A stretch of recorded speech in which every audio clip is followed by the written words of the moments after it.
Hey guys, so I'm here in Hobby Lobby and basically, so in order to do the game, I've worked on sort of like the quote unquote software of it, like how it functions, even though there's still a lot of work there. There's a lot of bugs in the system, so I'm still in beta test and I need to talk to a bit more people. But basically, right now I'm here in Hobby Lobby and I'm trying to get ideas for like a physical interface, which I'll use, right? And it's going to be featured in the videos and just to kind of help people do it. Like it's all here, so it's like Hobby Lobby. And I'll be honest, this is something like I really struggle with. I was working on a bunch of stuff, and I'm an idea guy. I'm really like an idea guy, like really up there in the clouds. So being back here down to earth, it's pretty tough for me. I'm not gonna lie.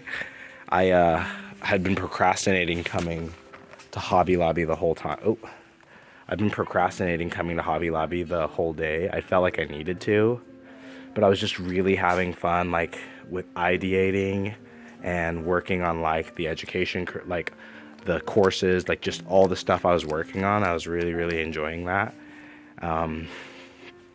I've delayed this though because the visual presentation of it, like the software is there, but if people don't have like a way to interface with it, they're not really gonna care, right? And I gotta recognize part of that interface is me. Like I'm part of that interface. So people need, like, so it's not only just dressing up the game and helping the game be visually appealing, I gotta dress and clean up myself. So part of that means like I gotta work on like my hair, I gotta work on my clothes, I gotta really clean things up. So it's just a lot of work. Ooh, look at all these hoodies and sweatshirts. A lot of sweatshirts. Must be for like doing dirty work and doing dirty stuff. So cool stuff. Anyway, so there's like beads and all this stuff, and it's really important. There's t-shirts and just lots of things that will definitely bring it along. But I'm not gonna lie, when I start thinking about this realm of it, this is where I really wish like I had a girlfriend who was in the aesthetics, but you know, we're walking this path alone, so I'll just do as best I can where I'm at, you know? So I'm just kind of walking through here, trying to get some ideas and let it come together in my head. And then as soon as I get that money, start working on the visual interface, start taking pictures of that and just start building it out. I think doing that in Panera Bread, Starbucks and stuff, like as I start working on the visual interface, people will start understanding what I'm working on. But you guys gotta understand, like I've been working on the idea of it and like the rules and like how everything works. And I know how to play test a lot of that, but there's a lot of that, the physical interface that it affects it, just like mind, body, spirit, right? So the spirit of it is intact. Like the spirit of the game is very much intact. I've been working on the mental side of it, and now I need to start working on the body of the game. And just like my own body, it's something that's pretty difficult, and I'm not gonna lie, it's probably one of the things I'm least confident about, right? There's still a level of confidence, right? But it's one of the things I'm least confident about. Look, but there's this state puzzle, so we'll be using that as part of the game, you know, because we're going to all 50 states, so that's going to be part of it. And then there's a globe here.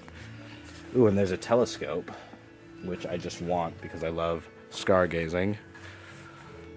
Anyway, so guys, I guess the value today is just talking about how we confront things we suck at, because you guys gotta understand, I suck at like kind of visual stuff. But ooh, this is kind of funny because I grew up making these Gundam model kits, and I really loved this. So cool. I remember my mom got super mad at me and she busted them. It broke my poor little heart. I was super sad about it. But I remember at first, like I had no idea how to build the model kits and I was really bad, but I was really addicted to them. And I was always a kid who was like looking for hobbies, and man, like just, it was really cool being able to learn how to make those model kits and get better at it. And I guess just like I figured that out and then got super into anime later and, you know, worked on the Japanese, got okay at that. Now I'm just a little bit below mediocre at Japanese. But I just have to know that it's okay to start from the bottom. And right now, honestly, when it comes to this visual interface, I'm pretty intimidated by it, honestly. And you know, I'm gonna get done talking here. Ooh, Okay, here's another interesting story about sucking and being embarrassed. So, see these art kits, guys? Right? So, this is an example of where a good deed went unrecognized, but I don't regret it. So, I remember there's this one girl. we'll call her Rapunzel, right? That's not her name, but we're gonna call her Rapunzel. Actually, no, she actually has the same name of Lucy. So, do you guys remember Lucy the other day from those videos I talked about? So I'm gonna call this Lucy, but it's a different Lucy. This Lucy worked at a coffee shop and she was super into art and she was having kind of a rough time. And I was trying to befriend her and being nice.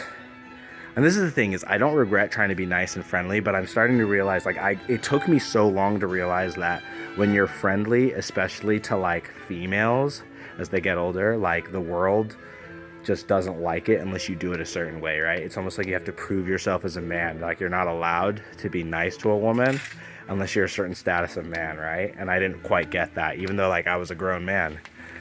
So I went and I bought her an art kit, like those ones, similar to what those were, just because I wanted to cheer her up. And then literally after I did that, the relationship really went south. And she started being super mean to me and stuff like that. And it was like, I was just trying to cheer her up.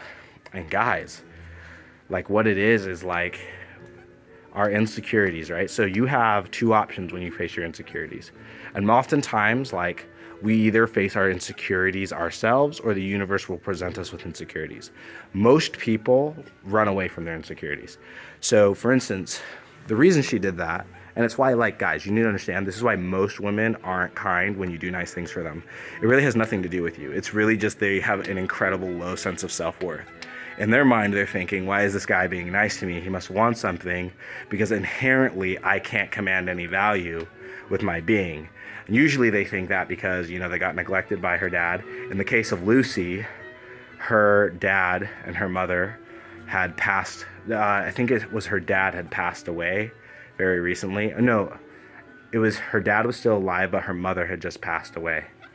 And, you know, she had a lot of stuff going on, but she just had this really, really low sense of self-worth. But to be honest, that's not really uncommon. I would say like probably 65 to 70%, like 70 to 80% of girls you meet probably have like mild to severe, like low sense of self-worth. Very few have a very high sense of confidence and self-worth. If they did, they would understand that of course somebody's nice to them, right? If you have a good confidence, and you can really do that. Like if someone does something nice to you and you get repelled or grossed out, you need to understand that's an indicator not of them or how you feel about them. It's an indicator of how you feel about yourself. Like truly, it's one of the truest, most honest indicators of how you feel about yourself.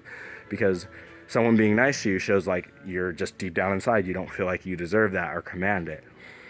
And you might think they want something from you, and maybe that is the case. But then that's where we work on the negotiating skills and we communicate honestly.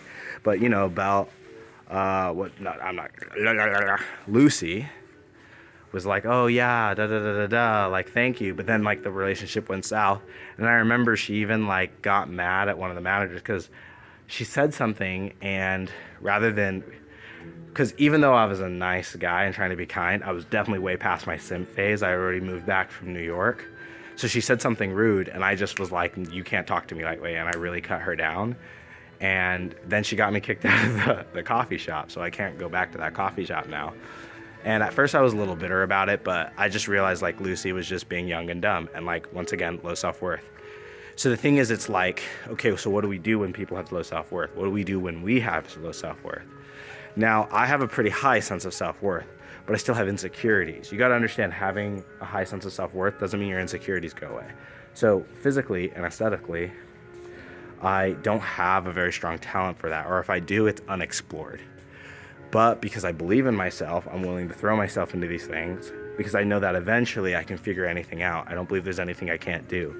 But not very many people have that belief. So when they're confronted with that actively from an outside force, they repel away from it because they're running away from it themselves. But when you're by yourself and you're just running away from yourself, you just stay stagnant, which is like what 90% of people do. Dude, I don't know who this stock model is, but she is gorgeous. I need to find me someone like that, or get a family like that.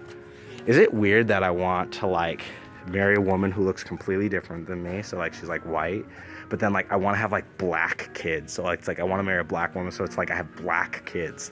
So it's kind of a silly observation. Anyway, so it's just weird. That's why I'm going to adopt everywhere. Whoever it turns out to be, I'm just going to adopt, right? So then I can have black kids and, you know, my mixed mulatto kids. Anyway, so guys, it's just like understanding our self-worth and how we confront that, and recognizing that insecurity is not an indicator of low self-worth. It's an opportunity to increase our self-worth. So I'm going to say that again. Insecurity is not an indicator of our self-worth, but it's an opportunity to increase it, right? So if you're running away from opportunities, that's an indicator of low self-worth. But if you're moving into opportunities, say like someone who maybe you don't necessarily like them, but you talk with them and you're able to be honest with them and not play games, and you navigate that, you become more competent as a communicator. But you can't just keep running away. But you guys don't understand, like 80-90% of people just run away all the time, right? And so we think that's the status quo. We think this is how humanity is. We make it as a social standard because so many people do it, but it's not healthy, it's not good, and it's certainly not beneficial to anyone. Just like think about the idea of what Lucy was telling the universe. She basically said, when someone acknowledges my hurt feelings and my struggles in life and seeks to do something nice for me, I hate them for that. So the universe is like, okay, so we're not going to do that for you. So then she was always complaining while like so many people didn't think of her and were rude to her. And that's one of the reasons I got mad, because she was always complaining and being like, people are nice, not nice to her, and people are rude. And I was like, you've been a total B to me, and I've been nothing but nice to you. And you know, and I imagine like she's still learning that lesson, and she might learn it for the next 50 years until she smartens up, right? But don't ever stop being good to people and trying to address their needs. But I do think part of it, the wisdom though, is recognizing when people are ready.